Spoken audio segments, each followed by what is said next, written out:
On today's episode, we focus on the power of reflection.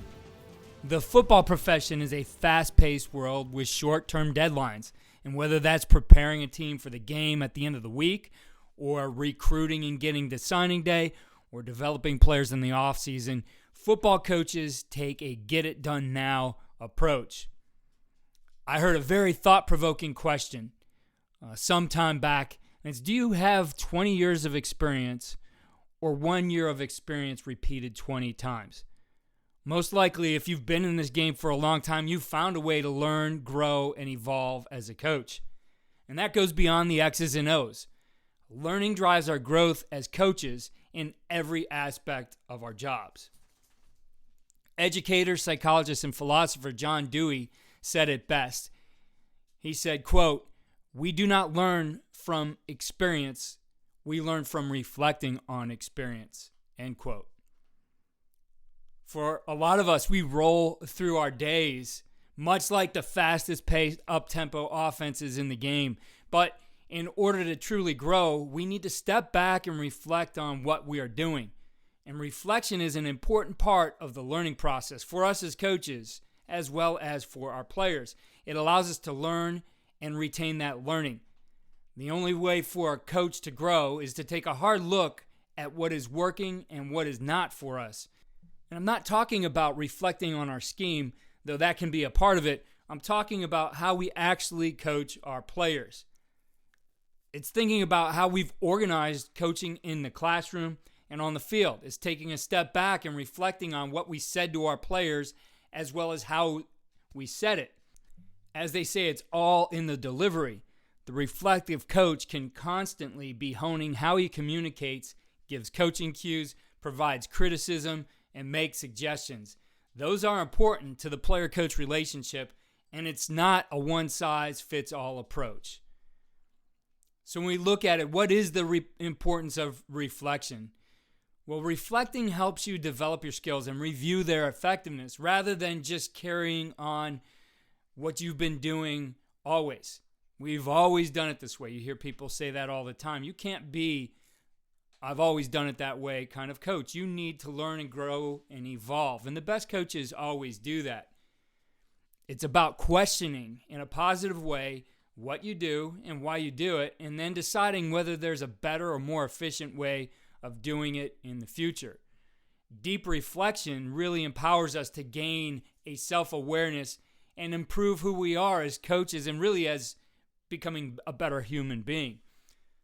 So what is a reflective coach? Well, I think it can be defined this way. The reflective coach is one that is growing constantly. He or she integrates what they learned from reflection into their next opportunity to coach their athletes. This type of coach is quickly able to move past doubts and frustrations by constantly working toward a better way and growth for the coach as well as the player. When you look at it, there's a lot of benefits to doing things this way. Number one, you can learn from your mistakes, right? Part of reflecting is saying, what didn't go well and what can I do better next time, or what might be a better approach to this? Two, you can build on the strengths of things that are going well. When you're reflecting, you realize, hey, this was really good. I can apply it in this other situation as well. It allows you to get new ideas and develop them. Number four, better perspective and understanding of what you're doing, right? When we take a step back and reflect, and a lot of times it starts to get into more of those why questions. Well, why did I do that? Why are we doing it this way? What can I do to improve this? Number five, it helps you to best help your players. Ultimately, that's your goal as a coach, right? It's how do I best help these guys? And so if you're taking a reflective approach, you're stepping back and looking at what you've done all the time, you're able to do that. I think it builds your confidence as a coach. If you're a young coach, especially, if you're stepping back and saying, okay, what went well here? What can I improve? Why didn't it go right here? You start to build your confidence that you really understand why you're doing things and how you're doing things. And this evolves over time, right? If you're going to make it in this profession, this doesn't stop, when you reach a certain point, right? A great coach, whether he does this with some kind of a routine or it's just part of how he thinks about the game, is constantly reflecting. And number 7, it allows you to develop and evolve over time and stay relevant. Things are going to change in this profession. Look at just what's happened over the last couple of years, where probably 2 years ago, we really didn't know what Zoom was. Most of us haven't used it before. It had to be explained. Now, that's just how we go about life, right? So reflection allows you to say, okay, what am I going to do with this new piece of technology? How am I going to use this to better coach my players? Or, players are using this more, or they're thinking about things this way. It allows you to constantly evolve and stay relevant. When I look back at my early years as a coach, I don't think I was really good at this. And it really took me until I was in some education classes. And I graduated with a business degree, so I went back and took education classes. And I remember being in a professor's class. His name was Dr. Wise. And that was the one thing he was talking about and teaching us, was to be reflective. And I know that's something that allowed me to grow as a teacher. And as I said, that confidence built. I remember going into my first classroom experiences as a teacher, not being very comfortable with what I was doing. But that process of being able to reflect allowed me to become better over, my student teaching experience as I got into year 1 of teaching, etc. And, I found a lot of times when I was at the high school level, I would get one prep as the head football coach. I had that same class, depending on if we were block or a regular schedule, somewhere between 3 and 5 times a day. And for me, that reflection always happened after that first class. And my goal was always to improve what I did in that first class by the last one that I taught in the day.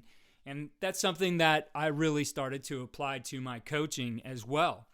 And I think there's different ways you can go about it. So for me, it started with, number 1, I was always going to have a pen or a pencil with me out at practice. When you looked at my schedule and my script, it was always full of notes.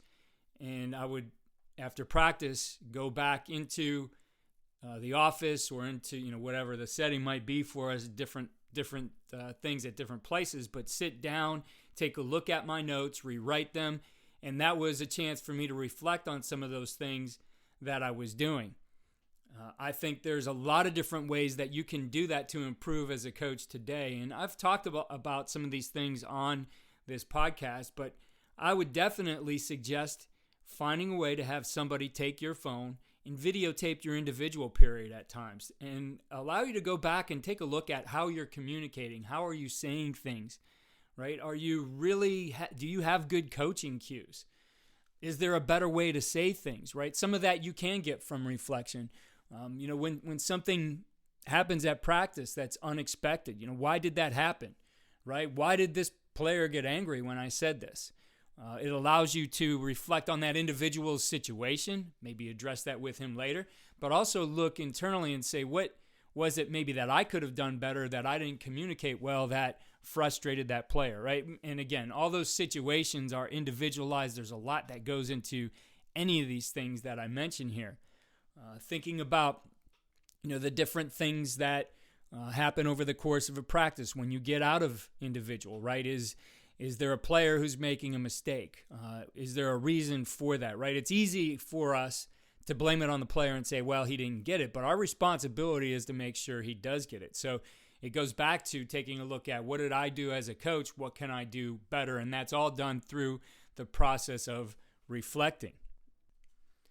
Another one I heard, which was on this podcast before, was a high school coach talking about how he liked to have outsiders come and evaluate practice, right? Sometimes I think you need some of those cues to be able to go back and reflect. So he would have the basketball coach come to practice and take a look at how they were doing things, right? Really evaluating the organization, the communication, the flow of practice. He could be looking at a number of different things, right? He would invite school administrators out. He'd invite teachers who don't coach out to practice to really get feedback to how he and his staff were doing in teaching the players, right? And what was their impression? What was their perspective as an outsider and some of the things that they saw, and it allowed him to continue to improve both himself and his coaching staff, right? That one obviously goes beyond just an internal reflection. You're getting some information from other people as well. But I do think the most effective stuff is the stuff that you do every day, that it does take having a routine, coming in, sitting down,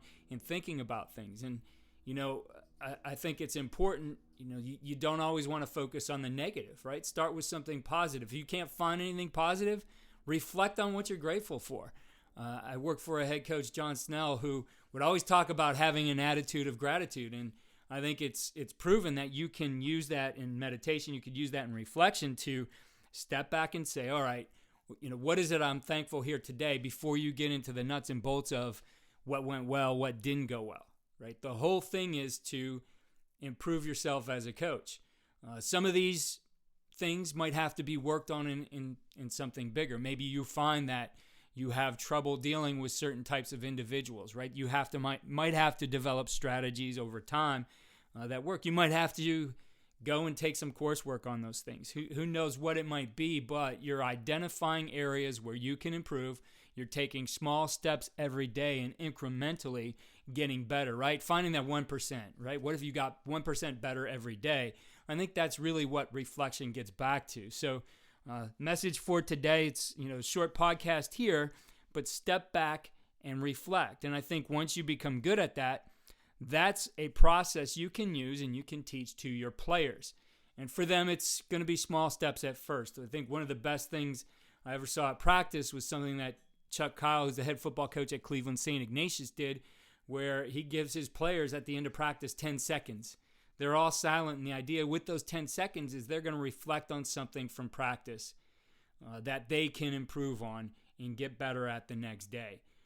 I think there's all kinds of ways that you can do this, and thinking about how you can use that process to get your players to internally reflect, and it allows them then to start to take ownership of some things, right? As you teach them to understand maybe how they feel about a certain thing, what made them very emotional in a certain situation. How can you help them with that, right? You don't want your players on game day losing control and getting a flag or getting thrown out of the game, etc. They got to keep their focus on things. There's so many things that can come up and so many teaching opportunities that once you become good at that reflecting, you'll find that you're able to help other people effectively ask themselves some questions as well. So would love to hear if there's anything you do in terms of the reflection part of this, whether that's a certain routine that you have or certain questions that you like to ask yourself. Please take the opportunity to reach out. You can DM me on Twitter at Coach K. Grabowski, or email me, Keith, at coachingcoordinator.com. I appreciate everybody listening to the podcast, and we'll continue to provide you some interviews with great coaches who are doing some great things in their careers.